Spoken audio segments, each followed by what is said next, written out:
dalam tangan-Mu, dalam rencana-Mu Tuhan.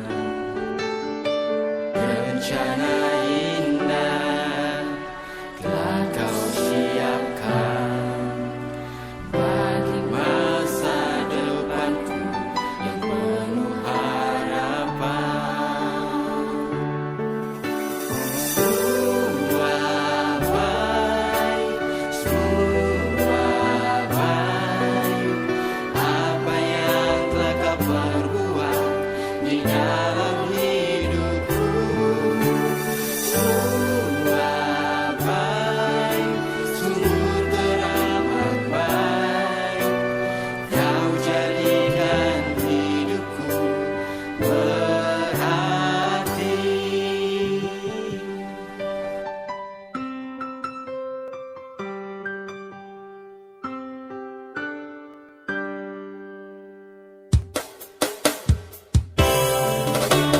Dari semula telah Kau tetapkan hidupku dalam tangan-Mu, dalam rencana-Mu Tuhan. Rencana indah telah Kau siapkan bagi masa depanku yang penuh harapan.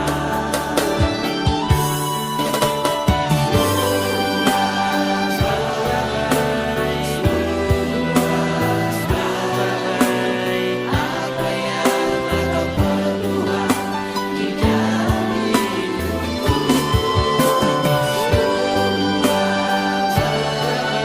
Sungguh teramat baik. Kau jadikan hidupku berarti.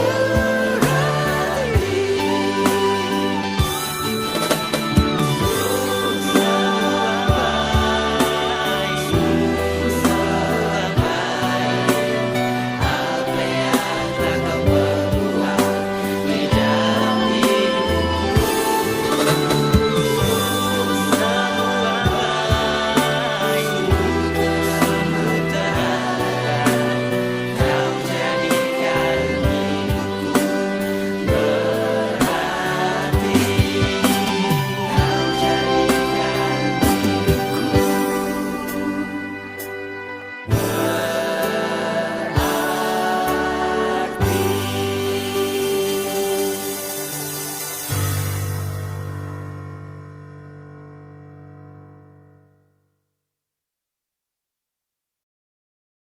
Shalom Bapak Ibu yang terkasih dalam Tuhan Yesus Kristus. Di kali ini dalam kegiatan virtual Bimas Kristen, saya akan membawa renungan singkat untuk menguatkan iman kita di tengah-tengah kehidupan yang kita sedang jalani saat ini. Namun sebelumnya mari kita berdoa. Bapa, kami mengucap syukur untuk penyertaan, buat perlindungan yang kami rasakan hingga saat ini. Dan saat ini Tuhan, kami akan mendengarkan kebenaran firman-Mu, kiranya Engkau berkati sehingga kebenaran firman Tuhan ini dapat menjadi berkat, menjadi pegangan, menjadi rema dalam kehidupan kami Tuhan. Berfirman-Lah Tuhan, karena kami siap untuk mendengarkannya. Haleluya. Amin. Pembacaan kita di saat ini terambil dari Alkitab Perjanjian Baru, yakni kitab Yakobus pasal 1 ayat 2 hingga berakhir pada ayatnya yang ke-8 yang berjudul Iman dan Hikmat. Saudara-saudaraku, anggaplah sebagai suatu kebahagiaan apabila kamu jatuh ke dalam berbagai-bagai pencobaan. Sebab kamu tahu bahwa ujian terhadap imanmu itu menghasilkan ketekunan. Dan biarlah ketekunan itu memperoleh buah yang matang, supaya kamu menjadi sempurna dan utuh dan tak kekurangan suatu apapun.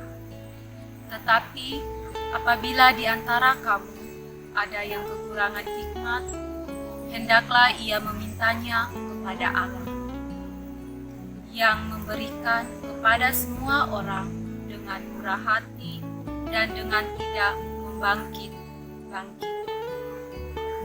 Maka hal itu akan diberikan kepadanya. hendaklah ia memintanya dalam iman dan sama sekali jangan bimbang. Sebab orang yang bimbang sama dengan gelombang laut yang diombang-ambingkan kian kemari oleh angin. Orang yang demikian janganlah mengira bahwa ia akan menerima sesuatu dari Tuhan. Sebab orang yang mendua hati tidak akan tenang dalam hidupnya. Demikianlah firman Tuhan. Amin.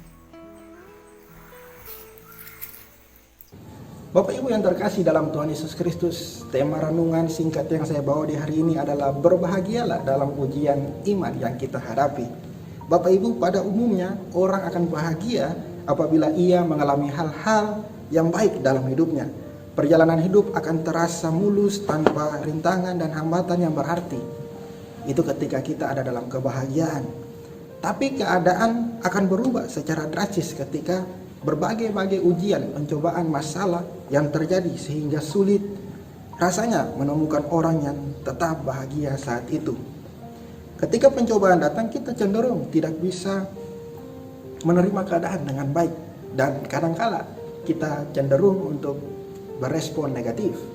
Kita marah, kita kecewa, kita murung, kita bersedih, kita patah hati, kita galau, putus asa, tersinggung, dan bahkan mungkin kita berontak kepada Tuhan maupun kepada diri kita sendiri dengan keadaan yang kita alami.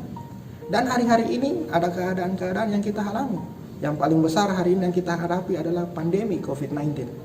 Ini masuk kepada seluruh bangsa dan semua manusia memiliki rasa ketakutan. Dan ditambah lagi dengan keadaan-keadaan dalam keluarga kita, dalam kehidupan kita secara pribadi. Ada masalah ekonomi, ada masalah-masalah yang terjadi dalam kehidupan kita.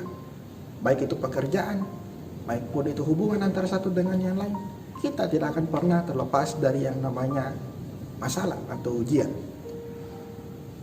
Berbicara mengenai kehidupan, saya rasa bahwa setiap manusia pasti ada rasa takut, Bapak Ibu. Tetapi dalam Yakobus 1 ayatnya yang kedua sampai ayat yang keempat, nats pembimbing kita, namun kita akan melihat ayatnya yang kedua terlebih dahulu. Saudara-saudaraku, anggaplah sebagai suatu kebahagiaan apabila kamu jatuh ke dalam berbagai-bagai pencobaan. Artinya di sini satu poin penting dari renungan yang saya bawa di hari ini adalah mari milikilah pandangan atau cara pandang yang berbeda. Mengapa demikian Bapak Ibu? Karena cara pandang yang salah cenderung kita sebagai manusia akan mengambil keputusan yang salah. Sebaliknya, jika kita memiliki cara pandang yang positif, cara pandang yang benar terhadap kebenaran firman Tuhan, cenderung dan otomatis kita akan melakukan hal-hal yang positif dalam kehidupan kita. Tetapi tergantung dari sudut pandang kita.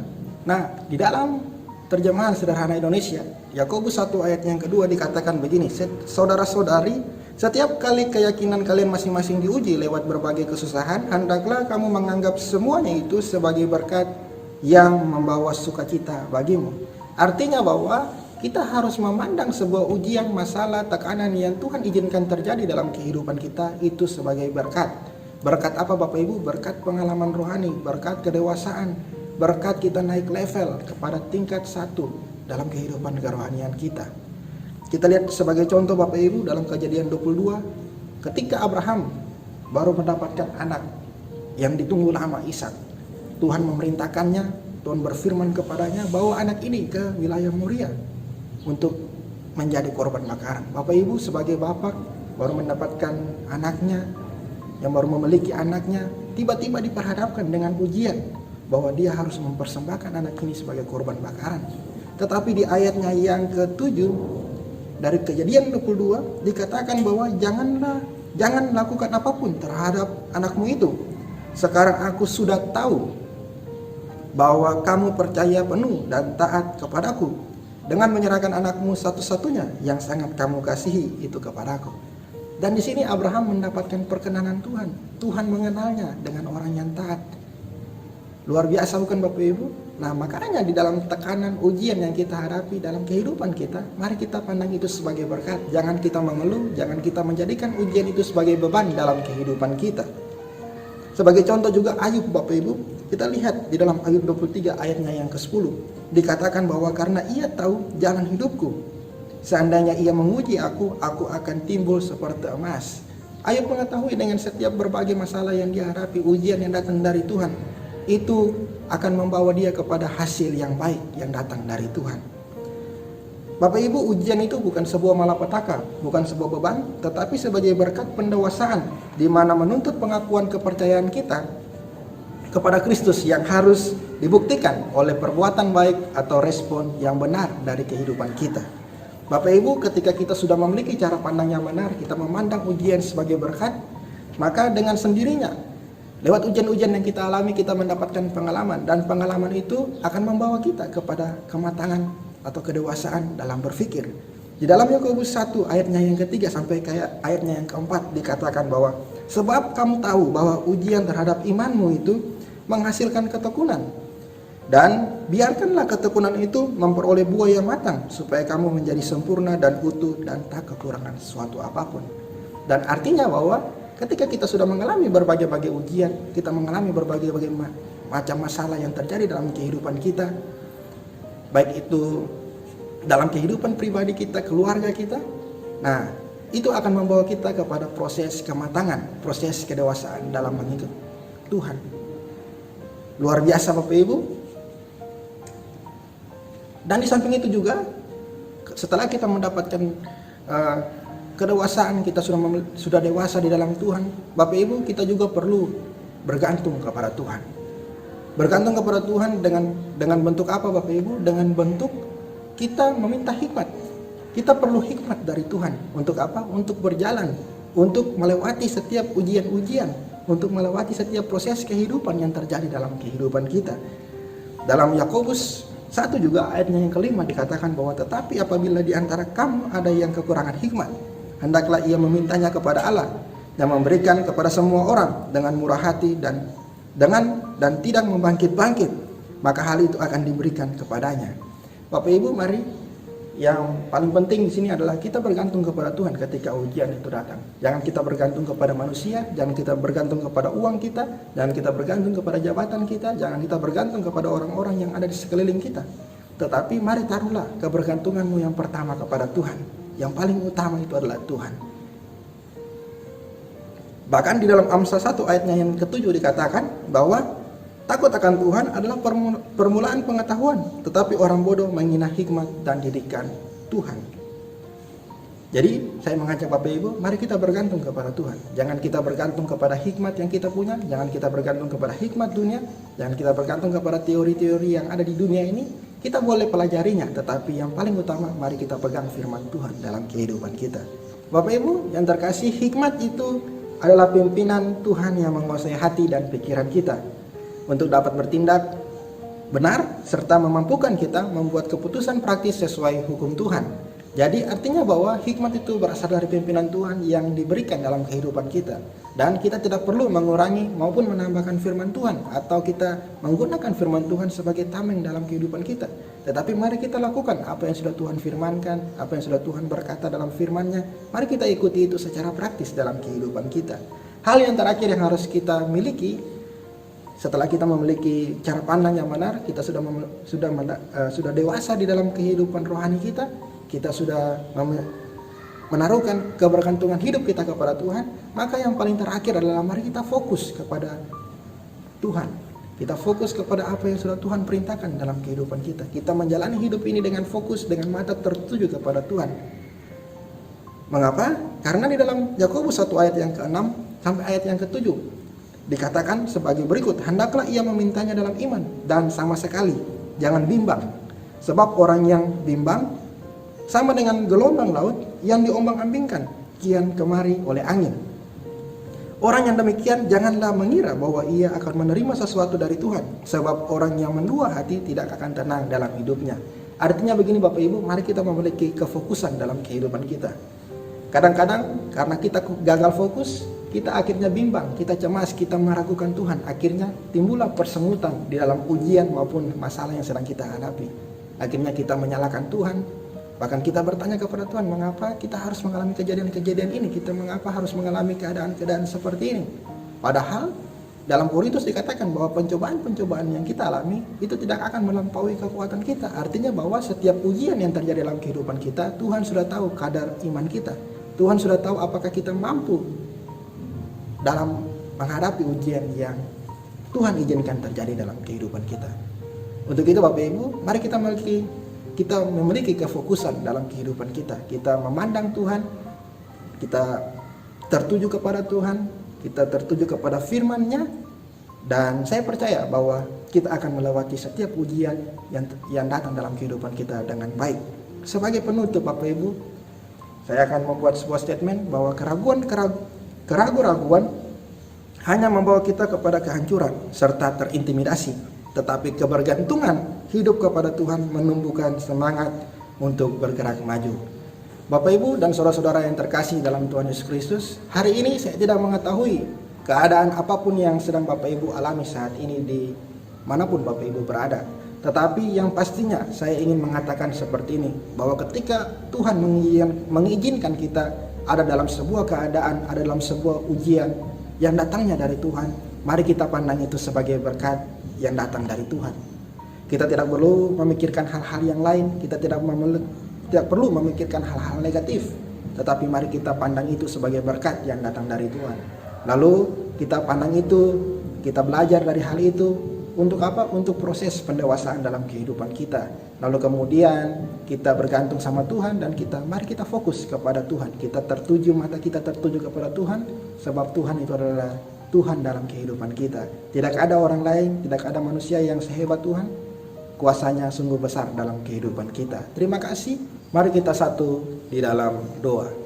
Bapa, kami bersyukur untuk kenal firman Tuhan, renungan firman Tuhan yang boleh kami dengar. Kiranya kebenaran firman Tuhan ini dapat menjadi kekuatan, dapat menjadi rema, dapat menjadi bekal dalam perjalanan kehidupan kami ke depannya Tuhan. Dan kiranya Tuhan memampukan kami, berikan kami kekuatan di tengah-tengah masalah, tekanan, ujian yang sedang kita hadapi Tuhan. Dan kiranya Tuhan bekerja dalam hati kami sehingga kami boleh fokus kepada Engkau, mata kami boleh tertuju kepada Engkau, dan biarlah kami juga memiliki hati yang bergantung kepada Engkau Tuhan, karena kami tahu di dalam Engkau itu ada jawaban yang pasti. Bapa, saat ini juga kami berdoa bagi bangsa dan negara kami. Tuhan berkati bangsa kami di tengah-tengah pandemi yang sedang terjadi. Kiranya kami minta penyertaan-Mu Tuhan atas bangsa kami, sehingga kami ada aman di dalam perlindungan-Mu Bapa. Dan kami juga berdoa bagi pemimpin-pemimpin kami. Tuhan berkati dari pusat hingga kepada jajaran-jajaran yang ada di daerah, dari presiden hingga kepada aparatur negara yang paling ada di daerah-daerah Tuhan. Tuhan berikan mereka hikmat, berikan mereka kemampuan, kekuatan di dalam setiap tugas dan tanggung jawab yang mereka sedang jalani untuk kemajuan bangsa kami ini Tuhan. Dan bahkan kami berdoa juga Tuhan bagi Kementerian Agama di seluruh wilayah Indonesia. Kiranya Tuhan berkati dari pusat hingga kepada daerah-daerah. Tuhan berkati sehingga Kementerian Agama tetap eksis, tetap menjadi wadah yang baik dalam mewadahi setiap agama-agama yang ada di bangsa ini Tuhan. Dan bahkan berdoa bagi pemimpin dan setiap orang yang bekerja di dalamnya. Tuhan berkati sehingga mereka dapat menjalankan tugas dan tanggung jawab dengan baik. Terima kasih Tuhan. Kami berdoa dan mengucap syukur untuk ibadah yang boleh kami jalankan di hari ini Tuhan. Dan biarlah Tuhan berkati kami dimanapun kami berada Tuhan. Dan kami pohon berkat daripada-Mu. Kiranya berkat Allah Bapa, kecintaan daripada Tuhan Yesus itu datang masuk dalam kehidupan kita, mulai dari saat ini sampai kepada Tuhan Yesus datang pada kali yang kedua. Dan kita pohon berkat ini hanya dalam satu nama, yaitu dalam nama Tuhan Yesus Kristus. Haleluya, amin. Shalom dan Tuhan Yesus memberkati.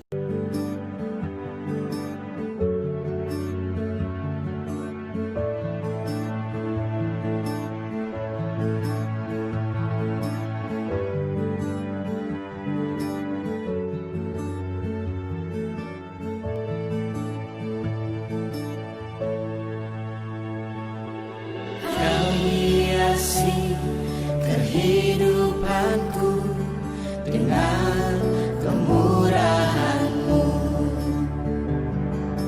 Kau rancangkan masa depanku penuh dengan harapan. Aku ada saat ini